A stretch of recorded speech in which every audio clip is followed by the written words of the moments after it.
Hello guys, இன்றைக்கி நம்ம வீடியோவில் என்ன பார்க்க போகிறோம் அப்படின்னு பார்த்தீங்கன்னா, சம்மர் வேறு வந்துடுச்சு, லீவ் வேறு விடுவாங்க. ஸோ நம்ம இப்போது நம்ம ஹெல்த் அப்புறம் நம்ம ஸ்கின்னை வந்து கேர் பண்ணணும் அப்படின்னு நினைப்போம் இல்லைங்களா. ஸோ அந்த மாதிரி ஒரு ரெசிபி தான் வீட்டிலையே நம்ம எப்படி மாய்ஸ்சரைசர் ஜெல் பண்ணலாம் அப்படின்றது தான் பார்க்க போகிறோம். வாங்க வீடியோக்குள்ளே போகலாம். அதுக்கு ஃபர்ஸ்ட் வந்து பார்த்திங்கன்னா, எங்கள் வீட்டில் அலோவேரா ஜெல் செடி வச்சுருந்தோம். ஸோ அந்த அலோவேரா ஜெல்லை வந்து நாங்கள் ஃபஸ்ட்டு வந்து தனியாக எடுத்து அதை நல்லா க்ளீன் பண்ணி நான் எடுத்து வச்சுக்கிட்டேன். இப்போது வந்து பார்த்திங்கன்னா, அதை கட் பண்ணிட்டு அதை நம்ம என்ன பண்ண போகிறோம்னா, மிக்சியில் போட்டு ஜூஸாக அரைச்சி எடுத்துக்கிறோம்.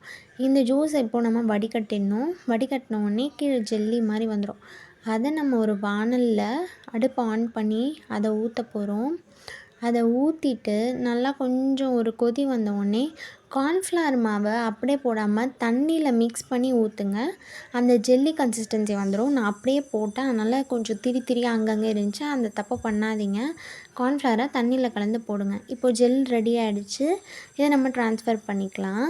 இப்போ இன்னொரு பாத்திரத்தில் நான் பீட்ரூட்டை வந்து கட் பண்ணி ஜூஸ் பண்ணி வச்சுருக்கேன்.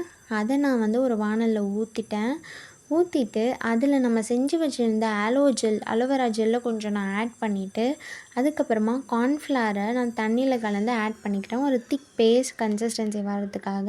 இப்போ பார்த்திங்கன்னா ஜெல்லாக வந்துடுச்சு, ரெடி ஆகிடுச்சு.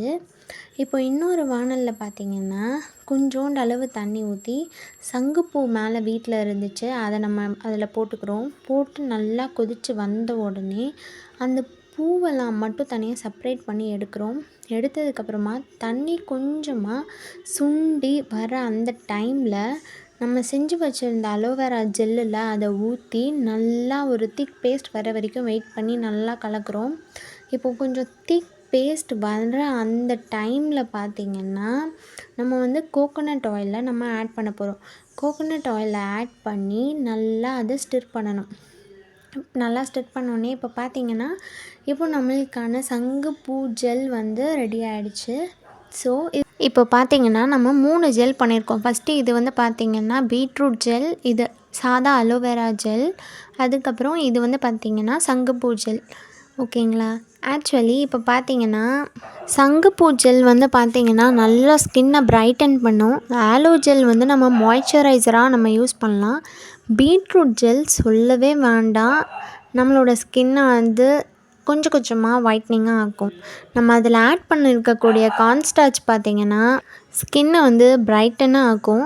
Plus blackheads, whiteheads இதுலேருந்து கொஞ்சம் நம்மளுக்கு ரிலீஃப் கிடைக்கும். இது நம்ம நைட்டில் அப்ளை பண்ணிட்டு ஓவர் நைட் அப்படியே விட்டுட்டு நெக்ஸ்ட் டே நம்ம வாஷ் பண்ணுறது மூலிமா நம்மளுக்கு நல்ல ரிசல்ட்ஸ் கிடைக்கும். இது நம்ம டெய்லி ஃபாலோ பண்ணோம். டெய்லி நைட் பண்ணால் பெட்டர் ரிசல்ட்ஸ் கிடைக்கும். ஸ்டோரேஜ் பார்த்திங்கன்னா இந்த மாதிரி ஒரு கண்ணாடி டப்பாலையோ இல்லை ஒரு நல்ல ஸ்டோரேஜ் கண்டெய்னரில் ஸ்டோர் பண்ணிங்கன்னா ரொம்ப நாள் வரும். நீங்களும் இதை ட்ரை பண்ணி பாருங்கள். லைக் பண்ணுங்கள், ஷேர் பண்ணுங்கள், சப்ஸ்கிரைப் பண்ணுங்கள். பாய்.